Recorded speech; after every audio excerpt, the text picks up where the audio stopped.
Welcome back to episode 2 of the Community Conversations podcast. Myself, we've got Abbie, and we're joined by our great friend Jason Johnson, all the way over in Texas, for a conversation about community. I was just saying, as we were talking off air, that Jason's been part of our community for a very long time now. Our community would not be the same without him. Jason, can you just give us a short introduction, who you are, where you're from, my friend?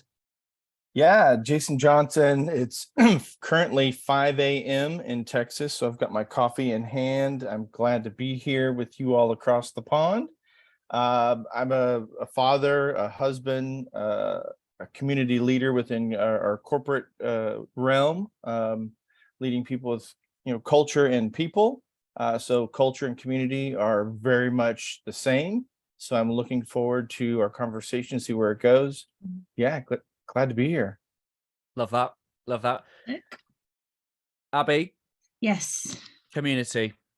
Yeah, I kind of wanted to fire straight in there with Jason, because I don't think I've ever asked this question as to kind of what drew you to the type of work that you're doing, and did you foresee that you would become a person that is creating community within that role? Yeah, I realize I've never asked that question of you before. Yeah, I think as a kid, I always wanted to help people, and I was always concerned about the environment and that it was stable or positive.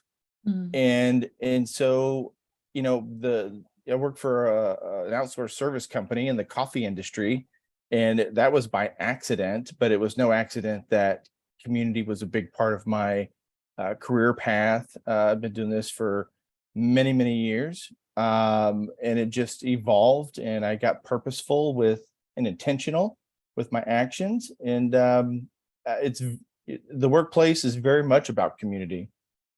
Absolutely.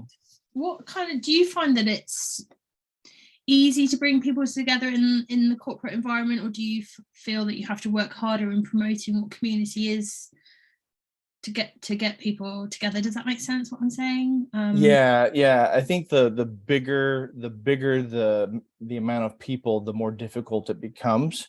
But I envision, like sports teams, right? You see the stadium, and everybody, it doesn't matter if it's raining or snowing, people come together and they're wearing their jersey and they're drinking their beer, and they're just together, good or bad, they're together. And that's what culture is. It's intentional. And so it does get difficult sometimes. I mean, standards and values play such a huge part in community. I find it really interesting, like before this thing called the internet, like community would be a place, like you'd call it you'd have like community centers. So this idea that community is some place that you go. And yet here we are, you and I we've never met in physical space and place, and yet you're part of this thing that we call a community. So I guess that it kind of characterizes, it's really interesting, isn't it? Is community a space and a place where we physically belong? Is it a space and a place where we connect and emotionally belong? And I find it really interesting how we can feel like we are part of something. I think that's the essence of a community, isn't it? To feel like we're part of something. But I guess what is it then that characterizes that part of belonging? Well, it's, community, in short, is commune, right? And it's people sharing responsibilities, sharing ideas, coming together. And today's world is virtual, and so it's really this energetic vibration that people connect to, and it brings people together, right? Shared values. At this point, I just want to welcome Becca. I want you, Jason, specifically, because you're on here to meet Becca, but obviously the people that are going to be tuning in. Becca, great to see you. I think I think me and Abbie conspired to make sure that you were on here today, because I think what we're trying to do is have good conversations with good people about community, and I really like the sense of community that you're building. So do you mind just giving us a 30-second introduction as to who you are and what you do? Yeah, definitely. Am I on? Can you hear me? Yeah. Good. So I'm a personal trainer called the positivity PT, and I've got a team of amazing clients who I'm trying to help them get in the fantastic headspace of like seeing working out as a privilege, and just enjoying training, whether that's in the gym or going for a walk outside or whatever kind of exercise you do. And I guess just showing people that being strong is a great thing, especially as like we get older. It's fantastic for so many reasons, but yeah, just good vibes, a little group chat with lots of great energy, and yeah, making people happy for an hour of their week, because that might be the only hour that they get to themselves. So, yeah. One of the questions I've got, and I think it kind of plays off the back of what Abbie just asked Jason, which is, did you realize you were building a community to begin with, or is that something that's just happened as a byproduct of what you've done? I definitely wanted to, and then it kind of exploded and happened, and I was like, oh, okay. So yeah, I wanted to, but I don't think I was actively pushing for it, and like all these amazing people came to me, which is incredible. So yeah, just lucky to have the clients that I have. Love that. Just want to welcome in this point Callum. Good to see you, Callum. How are you, brother?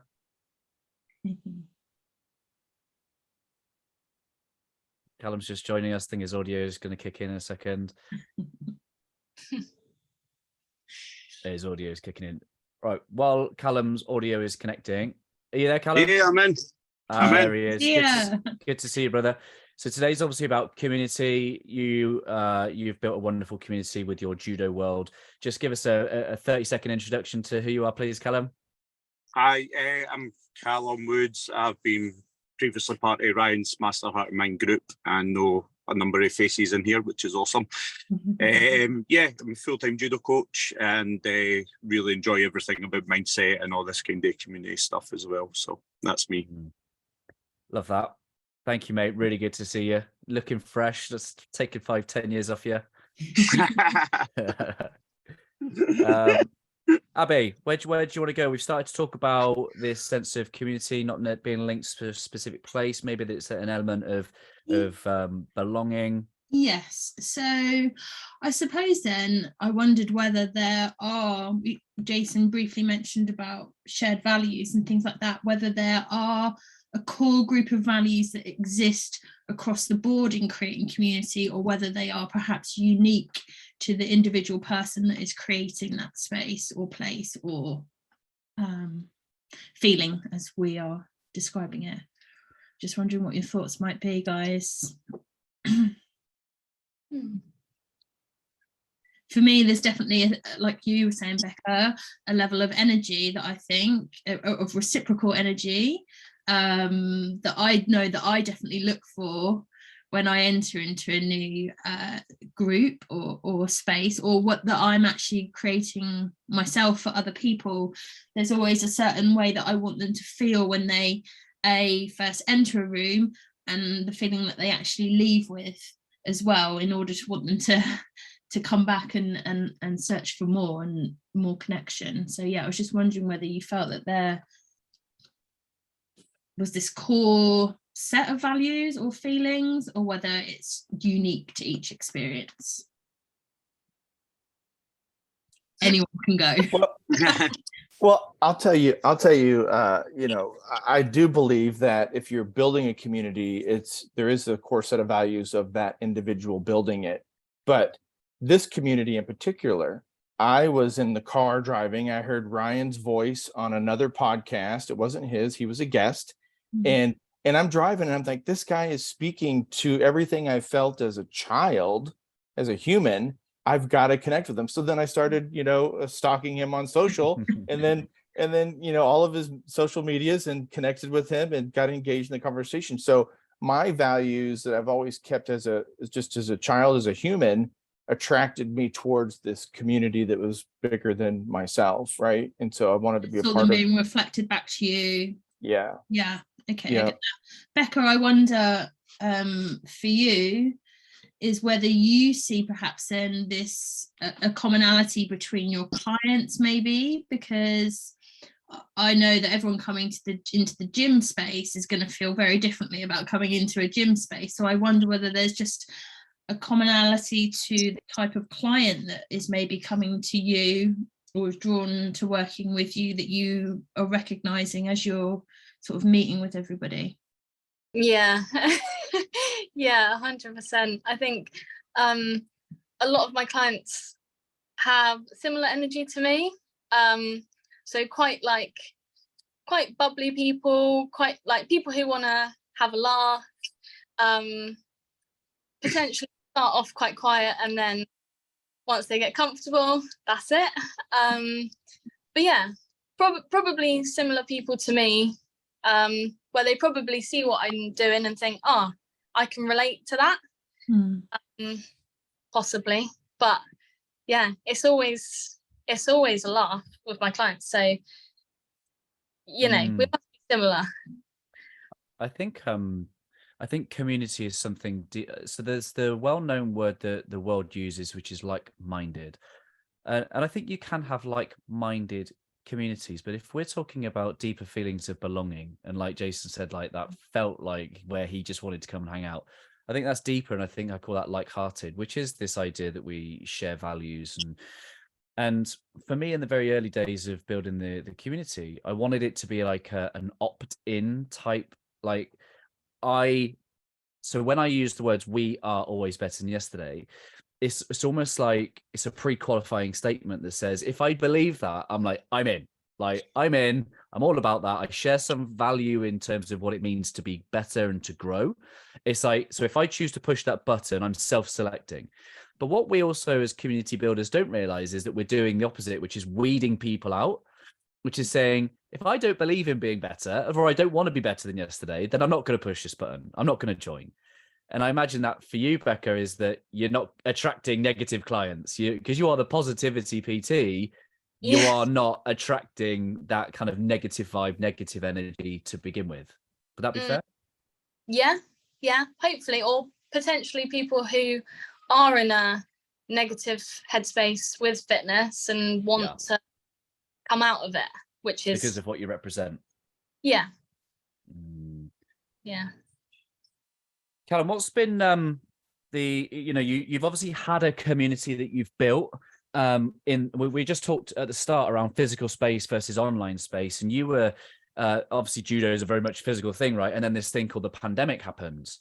How did you kind of shift and maintain a sense of community during the last 2 to 3 years? I know I've seen you do all these live videos and stuff from your loft and the like.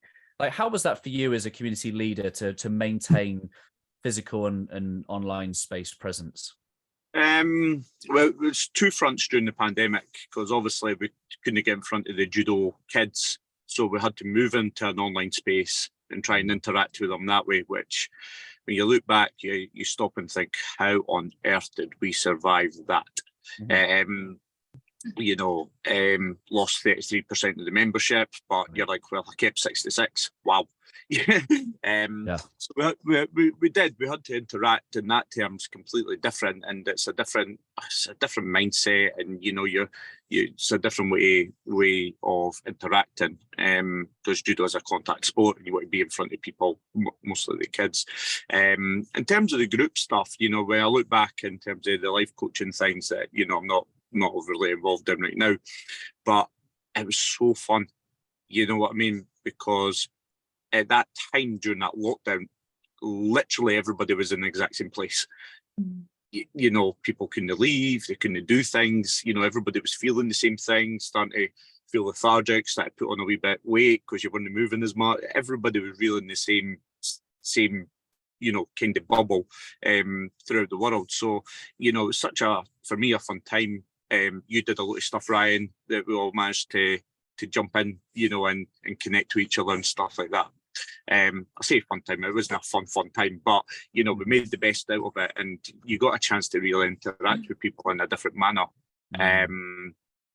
And get involved. It's quite interesting because I'm going off on a tangent here. It's okay. You know, so my son's recently started football, right? And you talk about community and culture. I hate the culture. Totally hate the culture of that sport.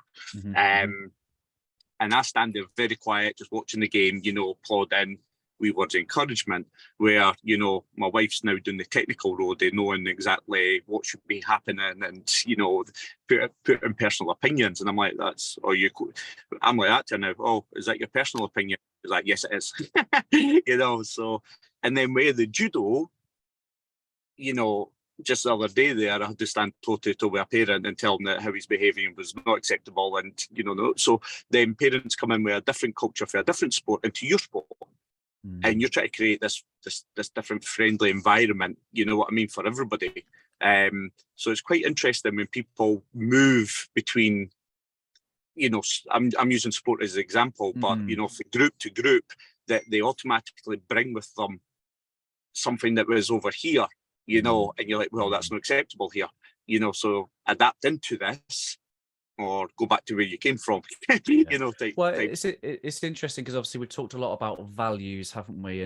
And Abbie and I have talked quite a bit about how being heart-centered isn't the fact that we do the nice stuff. Like, we're called upon having conversations that are really difficult, really challenging. Why? Because there's a degree of value, something's important to us, and you going toe-to-toe with the parent, it's easier not to do those things, right? It's easier not to avoid conflict, but yet you're there having that conversation because something is saying, there's a standard, there's a value, there's something we hold dear and important to us.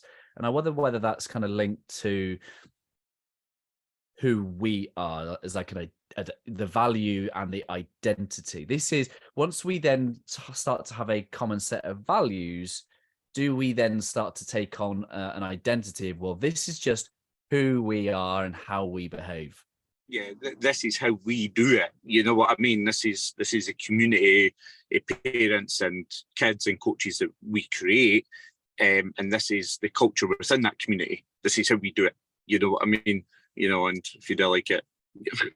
I suppose the question I might have off the back of that then is, how do you come into an existing community that maybe needs a little bit of support, by the sounds of things? How do you go about, do you think, influencing that for the better?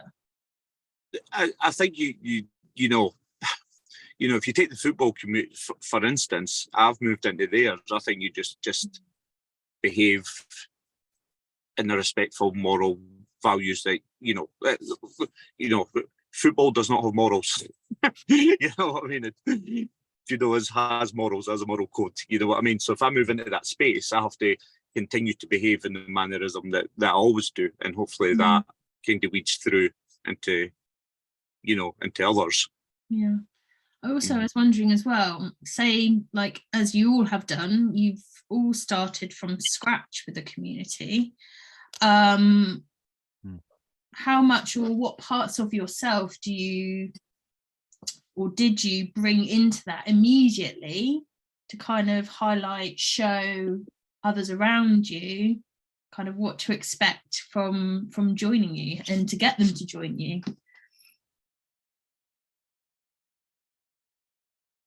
What did you do? Or how did you show up? I think one of the, if I can answer that question around this community, I think one of the great things, and this is a humble statement clearly, but one of the great things that I did at the very beginning of this community was I brought in other people. And like, it very much took off the pressure about it being about me as the leader of the community. And I really started to quickly realize that the value I brought as a community leader was actually in some way connecting you with other great people.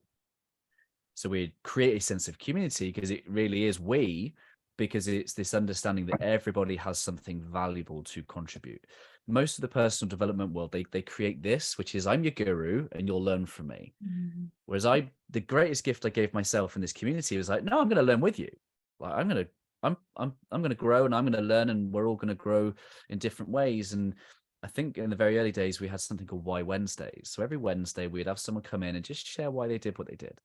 And I think that kind of initial momentum just created that kind of want to be part of this. I get to contribute. We're shaping it in that early days. I think that was really important just to create that feeling of I can contribute, and which is this idea of come as you are and hopefully leave a little bit better.